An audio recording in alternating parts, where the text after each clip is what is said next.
Good morning, vinyl community. It's me, JC, back again. Hopefully everybody is doing well. We're getting very close to the new year. I hope you're all excited.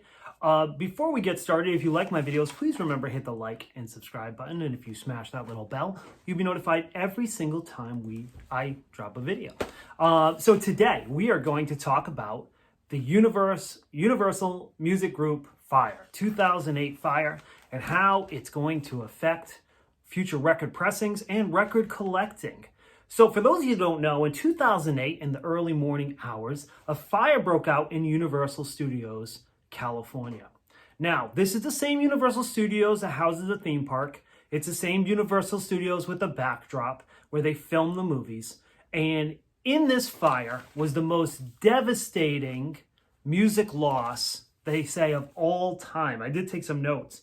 To give you an idea, the New York Times quoted saying that in some cases, complete discographies of record labels, their master recordings were wiped out. Not discography of artists, of labels was wiped out. All the master recordings. So what is a master recording? This is the recording that all copies are made from. So it's the multi-track recording. It's essentially the holy grail of an album. So when they go back and they cut a record and they go get the master recording, which has the individual tracks for the bass and the drum and the guitar, and then they use that to cut the record, that is gone. Now, it doesn't mean the album is gone forever. In most cases, there are copies made from that master recording.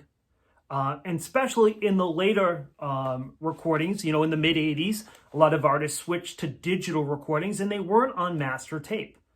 But let's give you a little backstory on this. So in 2008, this fire happened and Universal acted like it was no big deal, right? They said like, oh, these were just backups and copies, until Bryan Adams, of all people, decided he wanted to do a 25th anniversary of the album Reckless.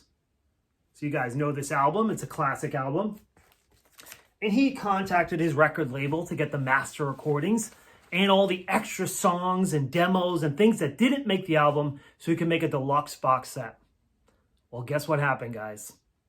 The record company never produced those items for him because they were gone, wiped out in the fire. At that point, LA Times, New York Post, a lot of people started investigating this fire. And you may be sitting there wondering like, hey, how come this album is not in print? Or maybe this one. Or maybe this one. Okay, nobody's really asking for that one. I'm sure there's a few, but not a lot. All of those master recordings were wiped out in this Universal fire. To give you an idea of the bands, I'm not going to list all the bands, but I'm going to list some important ones. Adamant, Aerosmith, Alice Coltrane, Art Blakey, Audioslave, Beck, Berlin, Blink-182, Blues Traveler, Boston, Charles Mingus, Counting Crows, Coverdale Page, Extreme, Jim Blossoms, Glenn Frey, Guns N' Roses, plus the solo efforts of the Guns N' Roses members, Duff, Slash, Gwen Stefani, No Doubt, Howlin' Wolf, Iggy Pop, Janet Jackson, Jawbreaker, Jimmy Buffett, Crocus, Limp Bizkit, Leonard Skinner, Muddy Waters, Neil Young, Night Ranger, Nirvana, Primus, R.E.M., Slayer, Sheryl Crow, Sonic Youth, Soundgarden, Steely Dan, Sting, The Police, Temple of the Dog, Tom Petty, Weezer, White Zombie, Rob Zombie, Whitesnake. Just to give you an idea of some of the bands. Entire labels like MCA, A&M, Geffen, completely wiped out. So what does this mean, really, when it comes to record collecting? Well, I guess it depends on what kind of record collector you are. If you're someone that goes out and you only seek out first pressings, it may not affect you so much because you're not buying reissues. If you're an audiophile, it's probably going to affect you because, as we know, digital recordings are easier and easier to do. And a lot of the modern day record pressings are from a digital source. Now, the record labels are desperately out there seeking and trying to find copies of these master recordings. But in some cases, it just might be easier to take that digital master, press an album. So if you're an audiophile, you're certainly going to lose out because of this fire. Also, for the person that likes the deluxe box set, all the extras, the tracks that didn't make the album, the demos, things along that lines, that is probably the biggest travesty of this fire, is that, as you can imagine, a lot of times with these classic albums, they may have recorded 3 or 4 songs that didn't make the album. And as someone that's a huge fan of those bands, you may be interested in hearing those songs, maybe finding a lost gem that you really love, and they're gone forever. That is really, I think, the most devastating part of this fire.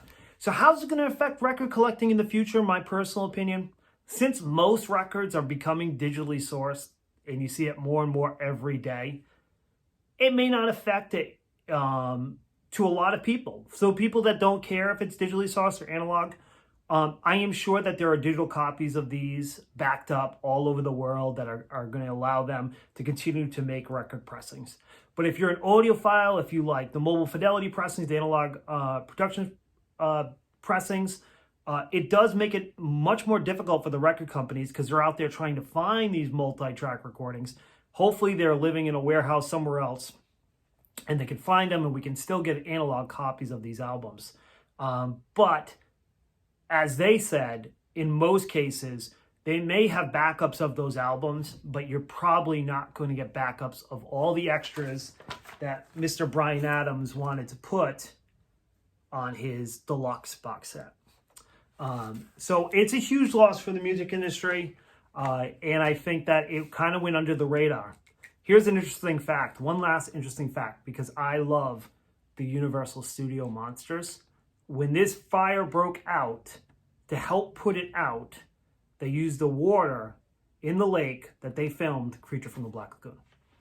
So there's a little bit of information. I saved that for the end because, you know, most record collectors probably really don't care about the Creature from the Black Lagoon. But I do, so I mentioned it. All right, guys, I hope you liked this video. I hope it was informative. Join me tomorrow for something cool. Peace, rock out. I love you, I love you, I love you, I love you. I love you, Carter. Love you, Landon. Love you, Michelle. I will see you guys tomorrow.